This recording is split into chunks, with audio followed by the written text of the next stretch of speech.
Hi, welcome to Litup 365, Autumn Session 2. This is one of my favorite times of year, so I'm really excited to do this class because we get to see the true beauty of who we are. This is the time of year when nature reveals a whole different level of beauty. So we have that beauty of spring and possibility and flowers. And now we have the beauty of autumn. The work is over, and now it's time to reveal the rewards of our efforts. So I want to talk a little bit about trees and what happens with trees this time of year.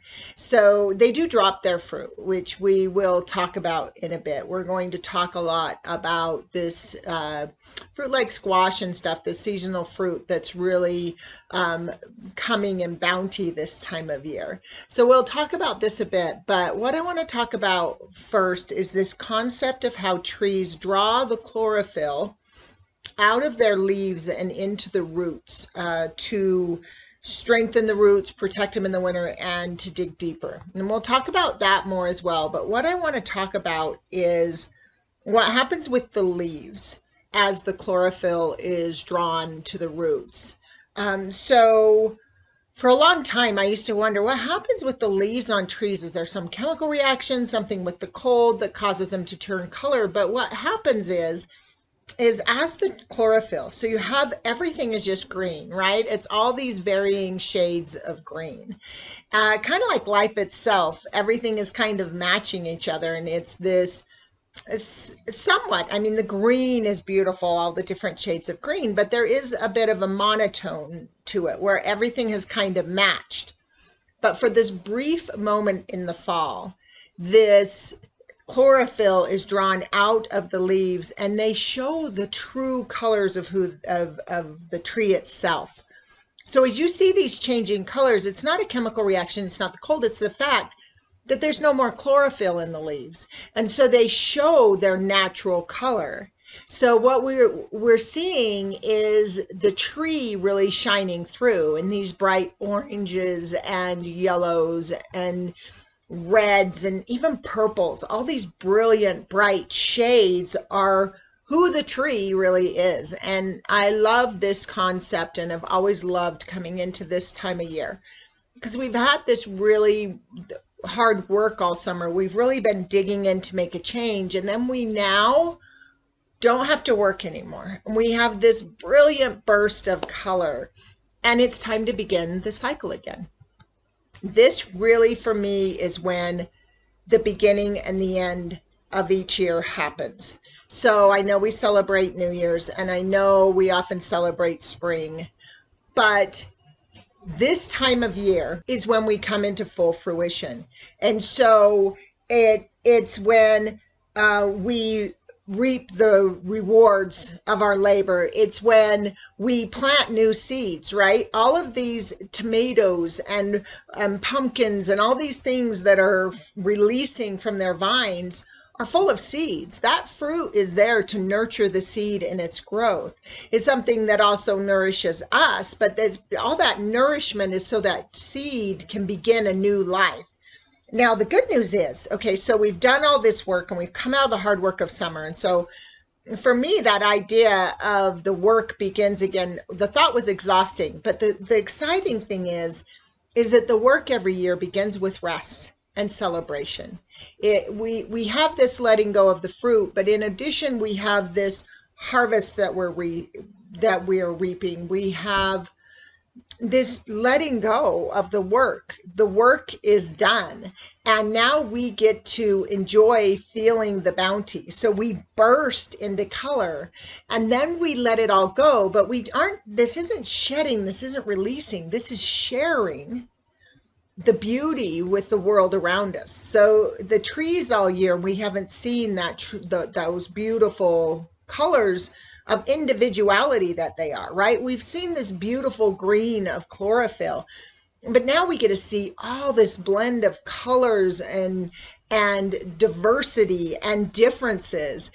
And the tree is sharing that beauty with the world. The world is getting to see the beauty of the tree. We're celebrating this beauty in all of us. We all have this beauty. within that's now revealing. And this is what Thanksgiving is. It's not about a first meal. It was about the bounty of harvest. It was about having this feeling of unlimited resources, that all this food was available to share, and that we are feeling bountiful and settling into this new realization of ourselves. And as we settle into this new realization, we're sharing it with the world around us. And in that way, we're letting it go, right? So as the celebration ends, we will go within, but it's not time to retreat yet. Our celebration has just begun. We're only week 2 into the autumn season. And so we are just now celebrating. As we look at our life now, we can see this real clear reflection of our efforts, of what we given this year. Now, I do want to make a note. Now, some of us may be feeling like, wow, I've really nailed it this year. I've invested myself and I am seeing the fruits of my labor. But for some of us, we may not be experiencing a perfect reflection. We may not have worked hard enough, and maybe we faltered in some way or didn't face the work that was before us. So we had this great possibility in the spring, but maybe we didn't foster our growth and feed it. Maybe we didn't nurture that plant through the summer, and maybe the fruit isn't as great.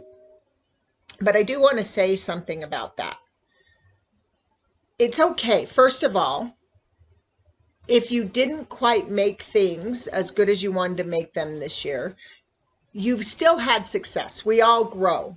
And I want everyone to be patient with themselves. Sometimes it is really difficult to do this growth.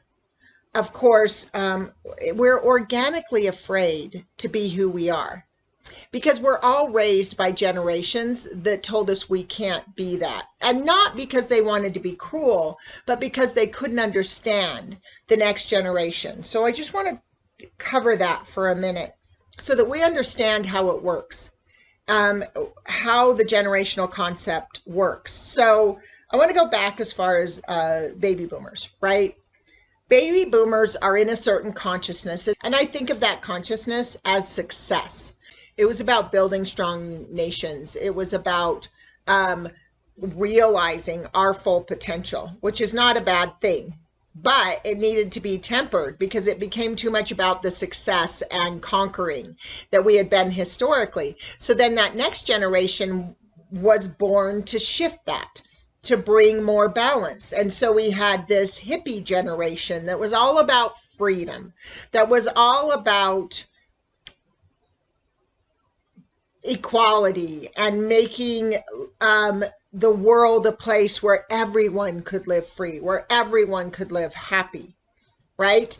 And that freedom was an idea, was a concept that's still coming into fruition. We're still looking at equal rights. We're still looking at loving each other. We're still looking at that deepening possibility that free love concept was trying to bring into play. And so then what you had Generation X come that rebelled against authority, right? This was anarchy. This was, no, we're not going to be controlled by the structure. Now, the structure was important at the time it existed. It was remedying animalistic behavior. And so it was trying to bring us into a civilized world, right? That civilization concept that lasted hundreds of years, and we were really trying to come into that.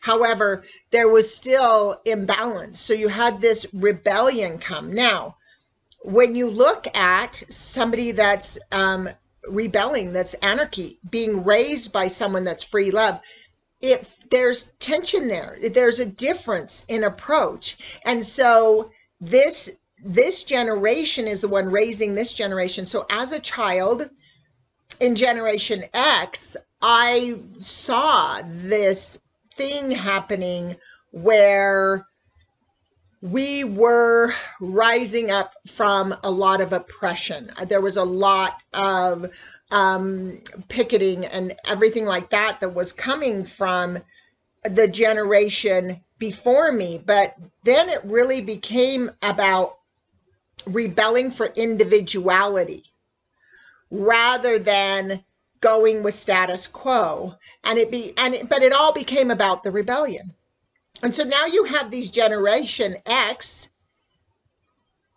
people that give birth to millennials. So you have these millennials that are being raised by this Generation X, but millennials are all about cooperation and support and self-realization. So now we've shifted our focus from anarchy, from rebelling against what's out there, to what do I want to create? What do I want to bring into the world here? Who can I help? What people need help, and how can I help them? Instead of rebelling against the people that are oppressing, how can I help the oppressed? How can I be there? And now but the problem is we have to realize this generation is raising that next generation. So there's a conflict. And so if I'm born a millennial, even though Generation X has a good motive, I'm going to feel like I can't be me. I can't be in the motive that's inherently mine. Now, this is true about Generation Z now. Generation Z is very much about themselves. I am going to defy authority, but I'm going to do it by saying I get to be me. And so Generation Z is actually shifting away from the parent-child model that we've been in, where when we're children, we're being raised by parents that don't understand us because they're part of a different generation.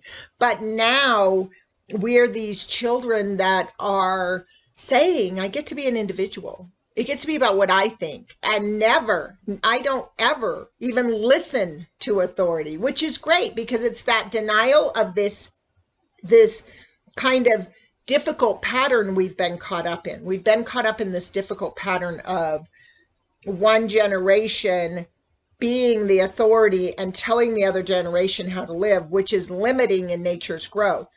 Now that younger generation is refusing to listen, so it removes that issue. It's a final shift out of that concept of the elder being the one that knows more, and realizing that there's this new, fresh perspective coming from the youth. And it's a huge shift until the next one, right? We are all becoming infinite, boundless, and whole within our own being. We are all experiencing this shift that is about realizing ourselves and the brilliance of the individual color that we are. We're not trying to match anyone. We're saying, I get to be me. And so we need to say, who am I? What is the brilliance that I'm revealing this time of year? What is that individuality? And even if I haven't done that full work of the summer, I'm still revealing something. I talk about these 4 levels of essence to expression, to experience, to existence. This is the season of existence. This is the season where we get to see what we've created. We can see it in our country right now, and in some ways it's painful to see what we've created. There's a lot of division in our country, and that's what we've created. We've created division. We've created 2 major political parties that are divided. Our country's divided. We can see it in our world with viruses that we've released by exposing forested lands. We see poverty, and we see unrest. It's what we've created, but it is better than what it was. We were warring animals, and now we're realizing we're getting a chance to stop and go, okay, this is where we are.